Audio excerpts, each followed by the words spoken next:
Hello नमस्ते everyone. Welcome to my YouTube channel Tanmay Unnati talent. कैसे हैं आप सब? आई होप आप सब बहुत ही अच्छे होंगे। सो फ्रेंड्स, आज के इस वीडियो में मैं आप सभी को science chapter number 10 habitats and adaptations में topic adaptations for polar regions के बारे में एक्सप्लेन करूंगा। फ्रेंड्स, हम यहाँ पर देखेंगे कि कैसे पोलर रीजन्स में रहने वाले डिफरेंट डिफरेंट प्लांट्स और एनिमल्स अपने आप को किस तरह से अडेप्ट करते हैं, जिससे कि वो पोलर रीजन्स की हार्श क्लाइमेटिक कंडीशन में सरवाइव कर पाते हैं। तो चलिए शुरू करते हैं। So looking about adaptations for polar regions, तो सबसे पहले हम प्लांट्स की बात करते हैं। Plants like cotton grass, bearberry, Arctic willows, and Arctic poppy are adapted to withstand extreme cold and grow in the polar regions. तो फ्रेंड्स, ये कुछ प्लांट्स हैं जैसे कि cotton grass, bearberry, Arctic willows और आर्कटिक पॉपी जो polar regions में पाए जाते हैं, और इनमें वो कैपेबिलिटी होती है कि वो एक्सट्रीम कोल्ड, क्योंकि जैसा कि हमें पता है कि जो पोलर रीजन्स होते हैं नॉर्थ पोल और साउथ पोल में पाए जाते हैं, तो उन्हें अर्थ का सबसे कोल्डेस्ट पार्ट माना जाता है।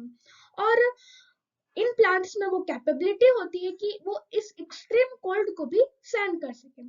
तो चलिए इनके एडेप्टेशंस के बारे में देखते हैं।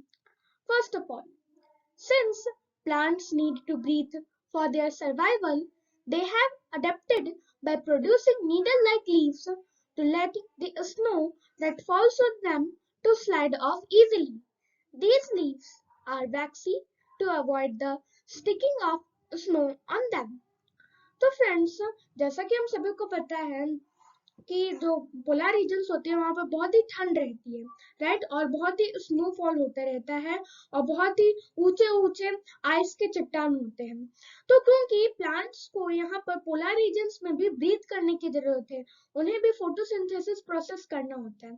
इसीलिए फ्रेंड्स, हमने देखा होगा कि जो माउंटेनी रीजन्स में या जो पोलर रीजन्स में जो ट्रीज या प्लांट्स हैं, उनकी जो लीव्स होती है वो नीडल शेप्ड होती है, वो नुकीली होती है, उनके पॉइंटेड एंड्स होते हैं। फ्रेंड्स, ऐसा इसलिए होता है ताकि जो भी स्नो लीव्स पर जमती है वो इजीली स्लाइड ऑफ हो सके, क्योंकि वो नुकीले, तो जो स्नो है, जो बर्फ है, अगर वो जमती भी है लीव्स पर तो वो इजीली स्लाइड ऑफ हो सकती है।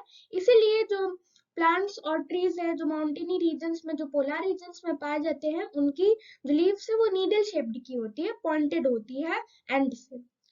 सेकेंड फीचर की बात करते हैं। The conical shape of the trees prevents snow from getting accumulated on them. तो जैसा कि हमने बात किया कि नीडल शेप्ड लीव्स में जो स्नो होता है वो इजीली फॉल डाउन हो जाता है, वैसे ही हमने देखा होगा कि उनकी जो ब्रांचेस होती है, उनकी जो टहनियां होती है, वो भी ऐसे कर्व्ड रहती है, वो भी स्लैंटिंग रहती है। और ये भी, इसका रीजन भी यही है कि ताकि स्नो ज्यादा एक्यूमुलेट ना हो, यानी कि स्नो ज्यादा वहां जमे ना, इसीलिए वो स्लैंटिंग होती है, ताकि जो भी स्नो गिरे वो आसानी से स्लाइड ऑफ हो जाए, ओके, उस ब्रांचेस के through. Now, looking about the third adaptation. These plants grow for a very short season and then wither away. Yes, friends. तो ये पोलर रीजन्स में पाए जाने वाले प्लांट्स और ट्रीज की मेन फीचर होती है। जब बहुत ही ज्यादा विंटर होता है, वहां पर बहुत ही ज्यादा कोल्ड होता है और विंटर सीजन आता है, तो जैसा कि हमें पता है कि नॉर्मल समर सीजन में तो वहां ठंड रहती ही है, साथ ही विंटर सीजन में -डिग्री सेल्सियस तक वहां पर जो टेम्परेचर है वो जाता है। इसी कारण फ्रेंड्स, जो जितने भी ट्रीज और प्लांट्स हैं वो उस पीरियड में ग्रो नहीं होते, उनकी जो लीव्स होती है वो विदर हो जाती है, यानी कि उनकी जो लीव्स होती है वो टूट जाती है। और उस पीरियड के लिए, जो विंटर पीरियड के लिए, जो पूरे प्लांट्स और ट्रीज रहते हैं वो पूरी तरह से ड्राई रहते हैं। सिर्फ समर सीजन में ही थोड़ी सी ग्रीनरी आती है, थोड़े मोड़े फ्लावर्स खिलते हैं, लीव्स आते हैं और मॉसेस और लीचेंस देखने को मिलते हैं पोलर रीजन्स में। बाकी जो विंटर मंथ्स होते हैं वो बहुत ही कोल्ड रहते हैं और कोई भी प्लांट या ट्री इस वक्त ग्रो नहीं होता। अब हम एनिमल्स की बात करते हैं। First, animals that have thick fur survive well in the polar habitats. Animals living in this habitat need to compete for food, protect themselves from predators, and breed polar bears. Arctic foxes and penguins have body structures that help them to survive in these habitats. तो friends हमने देखा होगा कि जो polar regions में पाए जाने जितने भी एनिमल्स हैं, जैसा कि पोलर बेयर्स हैं, आर्कटिक फॉक्सेस हैं, पेंगुइन्स हैं, हमने देखा होगा कि इनकी थिक फर रहती है। इनके अगर हम स्किन को देखते हैं तो वो वुलन टाइप की होती है, वो फर टाइप की होती है। तो फ्रेंड्स इन एनिमल्स की थिक फर यानी कि मोटी फर इसीलिए होती है ताकि ये पोलर रीजन्स की कोल्ड क्लाइमेट को में भी सरवाइव कर पाए। यस फ्रेंड्स, क्योंकि जैसा कि हमें पता है कि अगर उनकी थिक फर नहीं होगी तो जो कोल्ड है वो उनको अटैक कर सकता है और वो पोलर रीजन्स की हार्श क्लाइमेट में सरवाइव नहीं कर पाएंगे।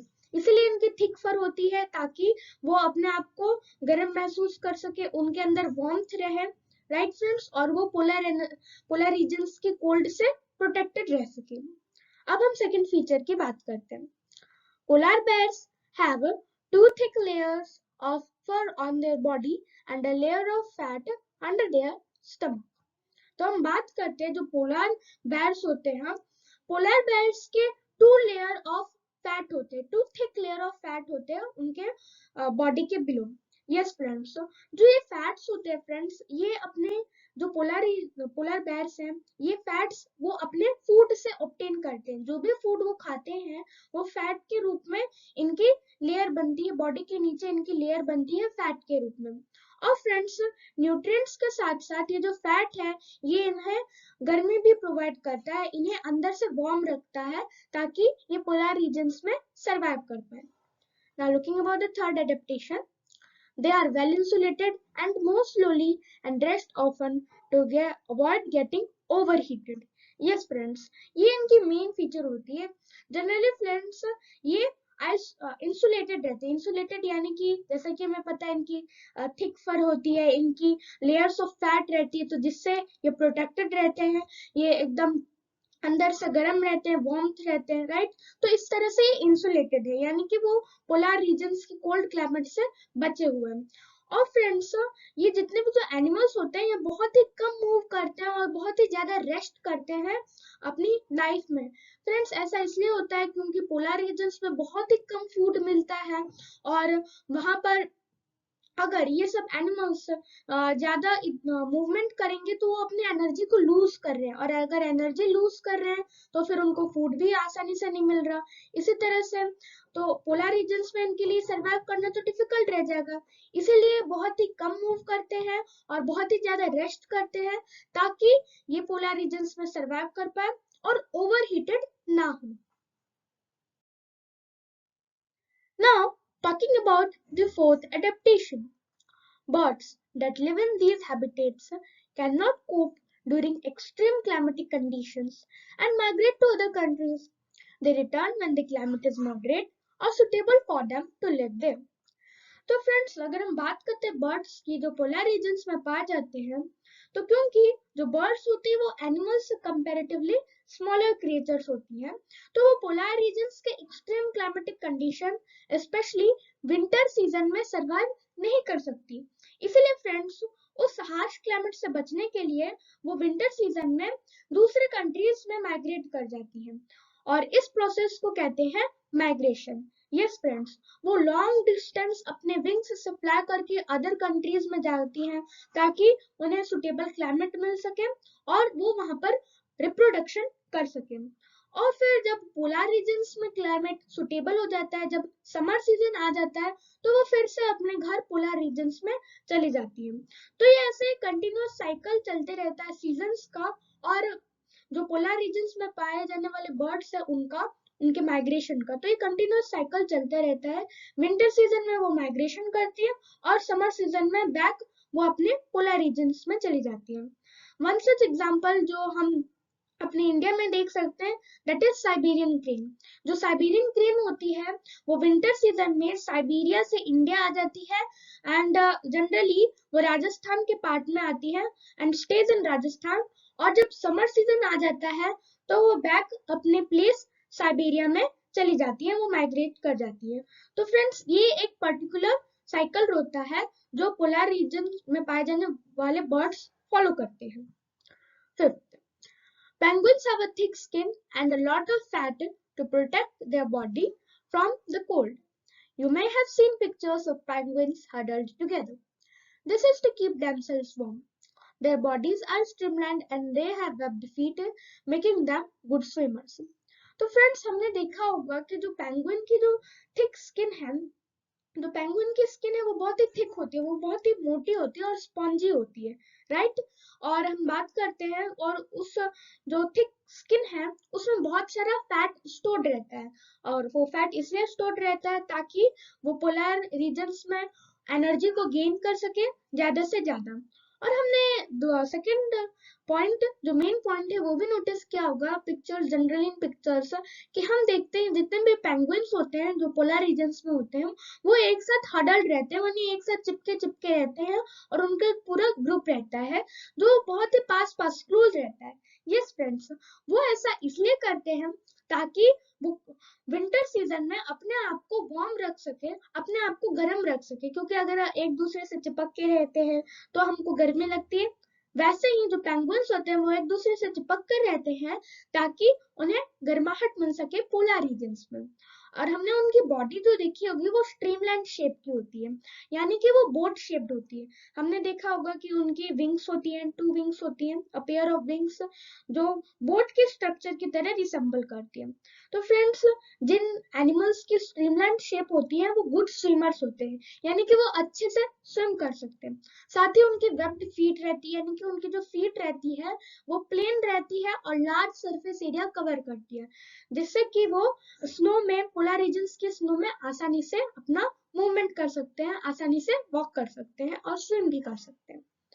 Looking about the last adaptation of animals, that is, other animals like reindeers, foxes, seals, and whales are also adapted to survive in these regions as their bodies are adapted to the polar habitat.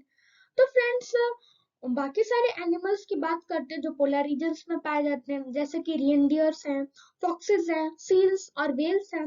तो friends, इन सब animals के पास भी अलग अलग features रहते हैं, अलग अलग एडेप्टेशंस रहते हैं, जिससे कि वो पोलर हैबिटेट में अपने आप को सर्वाइव करते हैं।